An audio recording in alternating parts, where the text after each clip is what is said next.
नमस्कार, live India में आपका स्वागत है। मैं सम्राट। प्रधानमंत्री नरेंद्र मोदी ने आज नई दिल्ली में नीति आयोग की बैठक के दौरान तमिलनाडु के मुख्यमंत्री एम.के. स्टालिन, आंध्र प्रदेश के मुख्यमंत्री एन. चंद्रबाबू नायडू, पंजाब के मुख्यमंत्री भगवंत मान, झारखंड के मुख्यमंत्री हेमंत सोरेन, तेलंगाना के मुख्यमंत्री रेवंत रेड्डी और अन्य मुख्यमंत्रियों के साथ बातचीत की। यह बैठक नई दिल्ली में आयोजित की गई और इसका मुख्य उद्देश्य वर्ष 2047 तक भारत को एक विकसित राष्ट्र बनाने के लिए राज्यों की भूमिका पर विचार विमर्श करना था। बैठक का विषय था विकसित भारत के लिए विकसित राज्य। 10वीं नीति आयोग गवर्निंग काउंसिल की बैठक में प्रधानमंत्री मोदी ने कहा कि भारत में तेजी से शहरीकरण हो रहा है। हमें भविष्य के लिए शहरों को तैयार करने की दिशा में काम करना चाहिए। विकास, नवाचार और स्थिरता हमारे शहरों के विकास का इंजन होना चाहिए।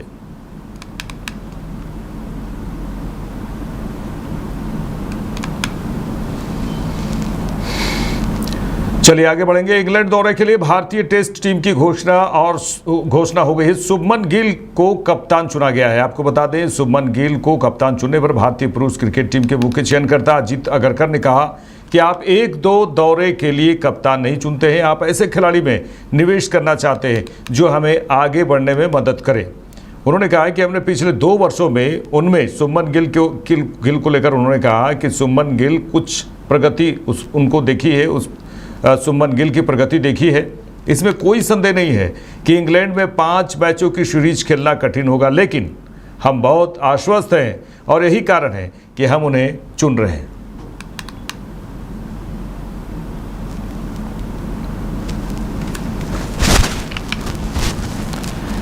केंद्रीय मंत्री ज्योतिरादित्य सिंधिया ने rising north east investor summit 2025 पर कहा कि हमने 8 राज्यों के साथ मिलकर यह रेखांकित किया है। सभी की सरल और सुगम निवेश प्रक्रिया के लिए 8 राज्यों ने निवेश प्रोत्साहन एजेंसी की स्थापना की है।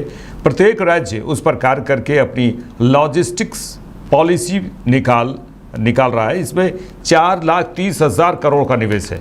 इसमें एक पैसा नौजवानों के सशक्तिकरण के लिए है। इससे रोजगार के अवसर उपलब्ध होंगे। हम लोग ने ये रेखांकित किया है 8 राज्यों के साथ। 8 राज्यों ने एक इन्वेस्टमेंट प्रमोशन एजेंसी सेटअप की है सभी के लिए सरल और सुगम इन्वेस्टमेंट प्रोसेस के लिए।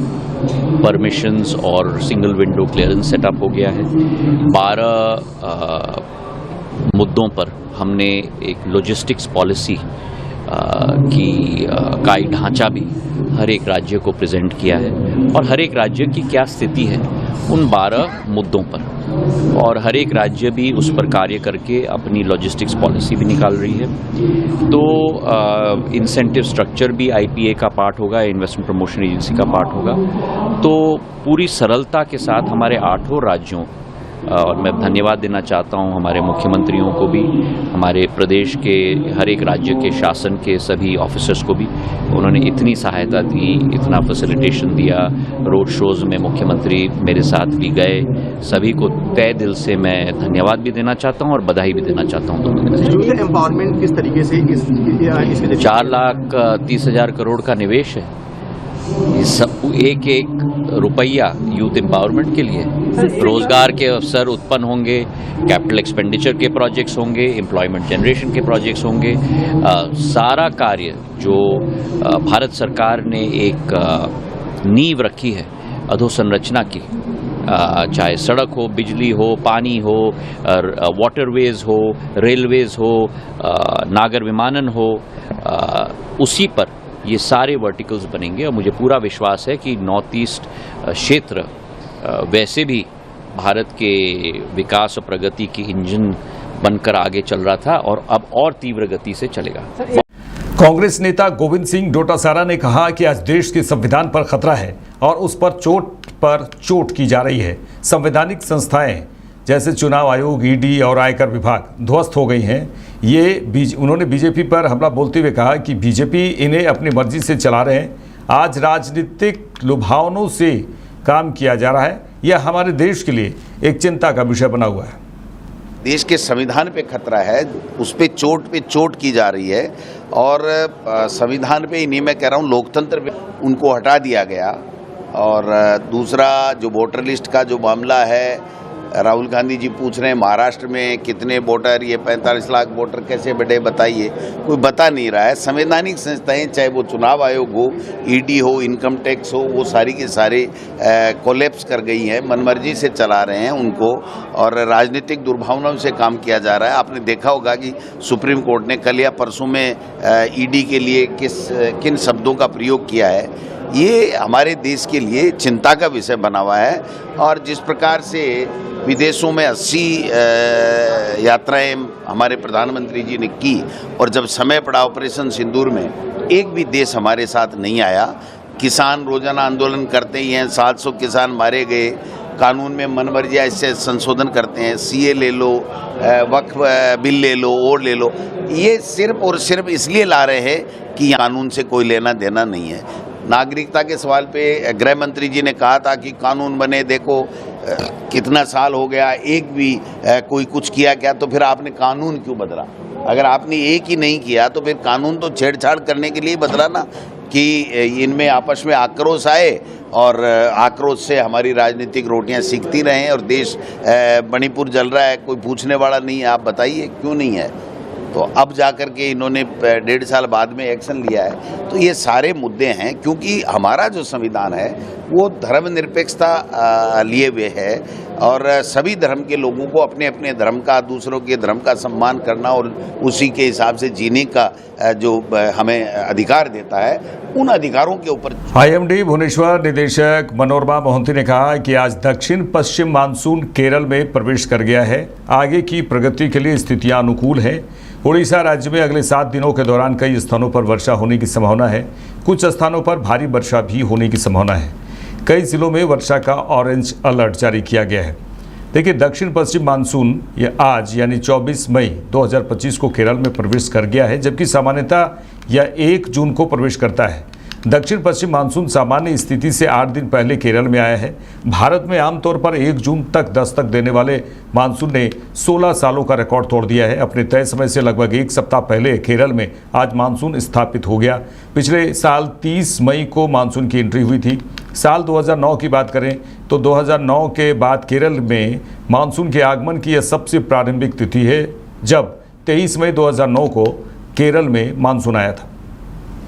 Today, southwest monsoon has set in over Kerala, and today itself on 24th against the normal date 1st June, and conditions are also favorable for the further progress over some part of Arabian Sea, even Karnataka, some part of Bay of Bengal and other parts as well.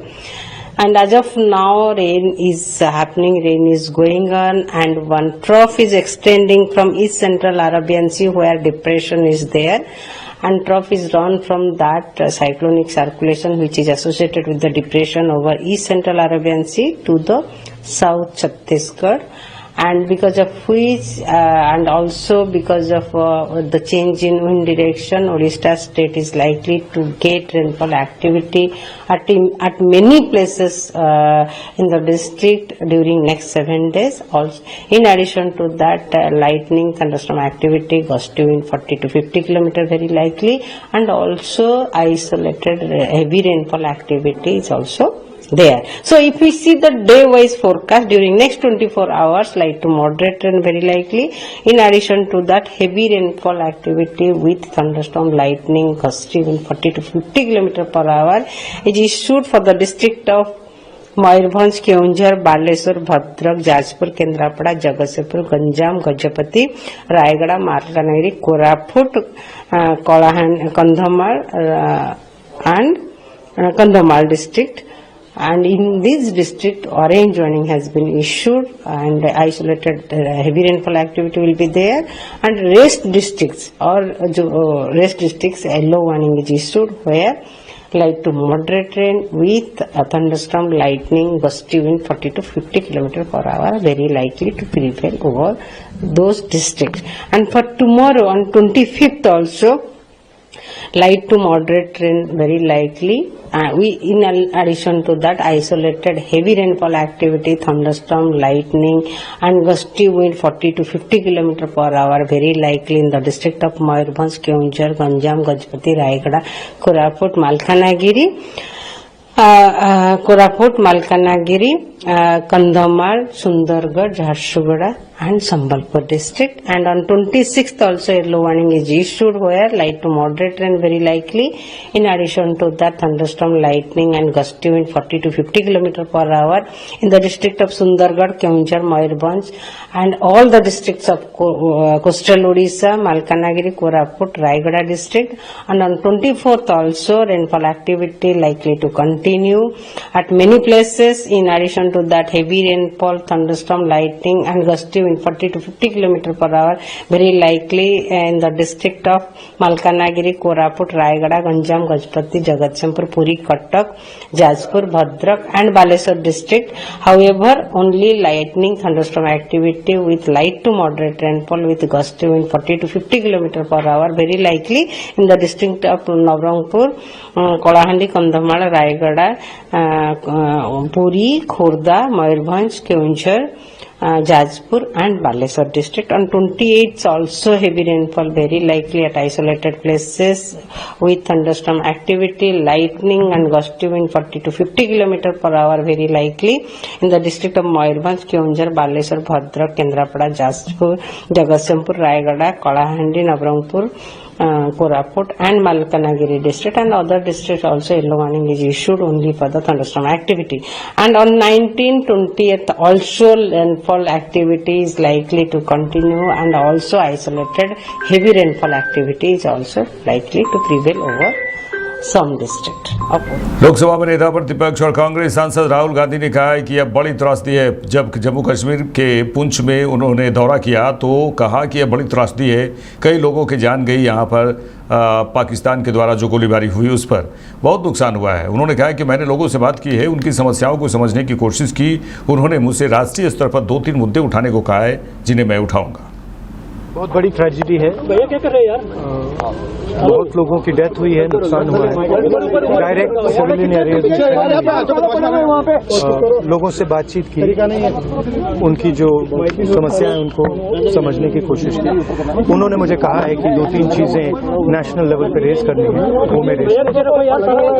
RJD सांसद मनोज झा ने नीति आयोग की बैठक पर कहा कि देश की प्रगति ऐसे ही चलती रहनी चाहिए, देश को और बेहतर करना चाहिए। प्रधानमंत्री को इस बात का ध्यान रखना चाहिए कि अगर विकास, जीडीपी बढ़ोतरी अगर हर घर आंगन में न उतरे तो कई लोग छूट जाते हैं और ऐसे छूटे हुए लोगों की आबादी बहुत बड़ी है। समावेशी विकास का स्वरूप क्या है, क्या हो, ये महत्वपूर्ण है। जो विकसित भारत होना चाहिए वह नफरत मुक्त भारत भी होना चाहिए। उन्होंने कहा है कि मैं चाहता हूं कि इस पर भी चर्चा हो। इससे किसको विरोध हो सकता है? जाहिर तौर पर बाकी जो चीजें हैं अपनी जगह राजनीति, लेकिन देश की तरक्की यथावत चलती रहे, बेहतर करे देश। लेकिन माननीय प्रधानमंत्री जी ध्यान रखेंगे कि विकास, जीडीपी बढ़ोतरी अगर हर घर आंगन में ना उतरे तो कई लोग छूट जाते हैं। ऐसे छूटे हुए लोगों की आबादी बहुत बड़ी है।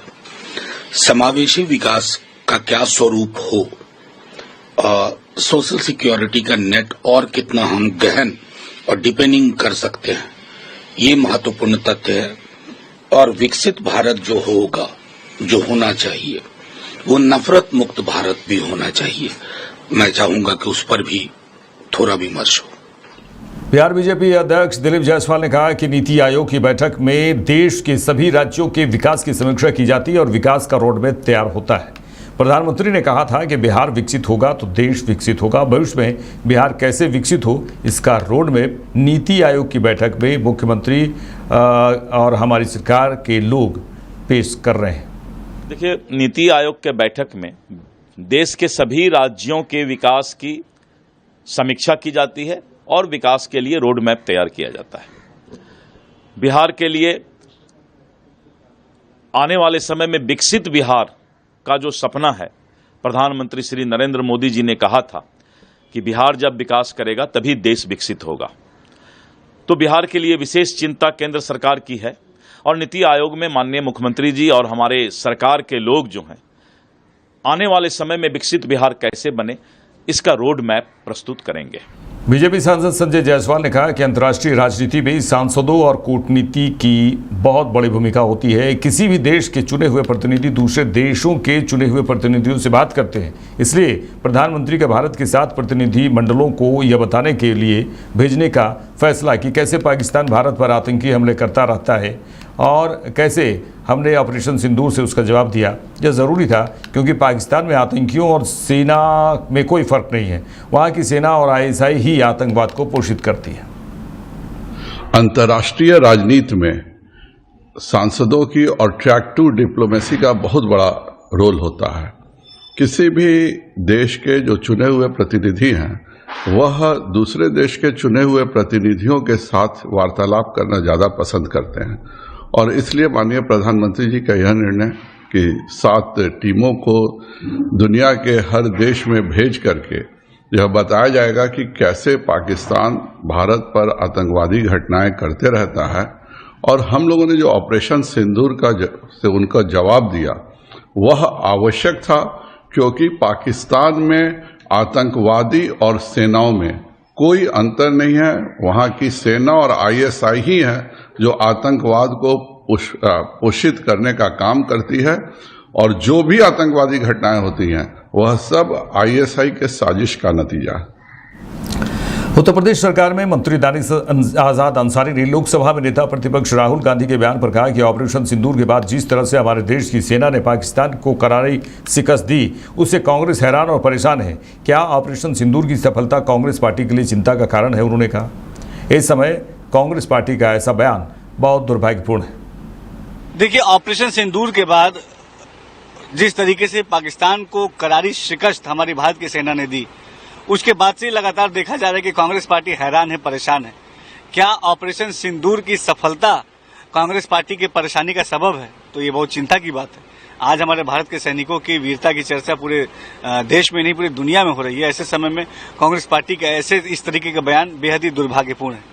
सर, जिस तरह से अलग अलग देशों में जा रहा है, पहलगाम की सच्चाई को बता रहा है, उसको आप कैसे देखते हैं? यकीनन बहुत अभूतपूर्व जो सफलता ऑपरेशन सिंदूर के माध्यम से हमारी सेना ने किया, हमारे देश का मान सम्मान बढ़ाने का काम किया, उसके लिए देश की सेना का भी और देश के नेतृत्व कर रहे प्रधानमंत्री मोदी जी का भी हम सब आभार व्यक्त करते हैं। और निश्चित तौर पर ये जो अलग अलग डेलीगेशन जो अलग अलग देशों में जा रहा है इससे आतंकवाद की कलई खुलेगी, पोल पट्टी खुलेगी और आतंकवाद को पोषित करने वाले देशों के भी चेहरे बेनकाब होंगे। बीजेपी नेता शहजाद पूनावाला ने कहा कि राहुल गांधी का कहना है कि भारत पाकिस्तान को हाइपरनेट कर दिया गया है। दरअसल कांग्रेस और पाकिस्तान को हाइपरनेट कर दिया गया है। कांग्रेस पार्टी लगातार पाकिस्तान के DGISPR की भाषा बोलती है। यह पहली बार नहीं है। आज जब पूरी दुनिया स्वीकार करती है कि ऑपरेशन सिंदूर कितना सफल रहा, यहाँ तक कि पाकिस्तानी सांसद भी स्वीकार कर रहे हैं कि वहाँ कितनी तबाही हुई है, 9 आतंकी ठिकानों को नष्ट किया गया। उसके बाद भी कांग्रेस पार्टी पाकिस्तान की भाषा बोलती है। मल्लिकार्जुन खड़गे ने भी ऑपरेशन सिंदूर को छिटपुट कहा। विजय वडेट्टीवार भी अपना ज्ञान देते हैं। उन्होंने कहा कि राहुल गांधी को लगता है कि LOP का मतलब पाकिस्तान ऑफ नेता होता है। देखिए, राहुल गांधी कहते हैं इंडिया पाकिस्तान हाइफेनेट हो गया। दरअसल कांग्रेस और पाकिस्तान हाइफेनेट हो चुकी है। कांग्रेस पार्टी लगातार पाकिस्तान के DGISPR की भाषा बोलती है और ये पहली बार नहीं है। इससे पहले भी 26/11 पर पाकिस्तान को क्लीन चिट देना, पुलवामा पर पाकिस्तान को क्लीन चिट देना, जब पहलगाम हुआ तो कांग्रेस के नेता रॉबर्ट वाड्रा, सिद्धरामैया, सैफुद्दीन सोज, तारिक कर्रा पाकिस्तान को क्लीन चिट दे रहे थे। और आज जब पूरी दुनिया मानती है कि ऑपरेशन सिंदूर कितना सक्सेसफुल रहा, यहां तक कि पाकिस्तान के खुद के सांसद जो राहुल गांधी के कई मित्र भी है पाकिस्तान में, वो भी मान रहे हैं कि किस प्रकार से पाकिस्तान में तबाही हुई और पहली बार न्यूक्लियर देश में इस प्रकार से 9 आतंकी कैंप और 11 बेसिस पर तबाही हुई, तो उसके बाद भी पाकिस्तान की भाषा बोलने का काम कांग्रेस पार्टी कर रही है। छुटपुट कहती है कांग्रेस पार्टी। खड़गे जी ने कहा कि ऑपरेशन सिंदूर छुटपुट था। गुलाम मीर राहुल गांधी के बहुत अच्छे मित्र हैं, वो कहते हैं थोड़ी सी एक्टिविटी हुई। विजय वडेट्टीवार भी अपना ज्ञान देते हैं कि पाकिस्तान में तो कोई तबाही नहीं हुई, भारत को ही नुकसान उठाना पड़ा, कितने प्लेन डाउन हो गए। तो ऐसा लगता है कि कांग्रेस पार्टी पाकिस्तान की जुबान तो बोलती ही है साथ में ऐसा भी लगता है कि जो चाइनीज मिसाइल फेल हो गए, चाइनीज रेडार सिस्टम फेल हो गए, चाइनीज डिफेंस सिस्टम फेल हो गए और भारत की इंडिजिनियस सिस्टम्स काम आए, तो कांग्रेस पार्टी चाइनीज के इक्विपमेंट गुड्स के सेलिंग एजेंट की तरह या आर्म्स डीलर की तरह भी बात कर रही है क्या?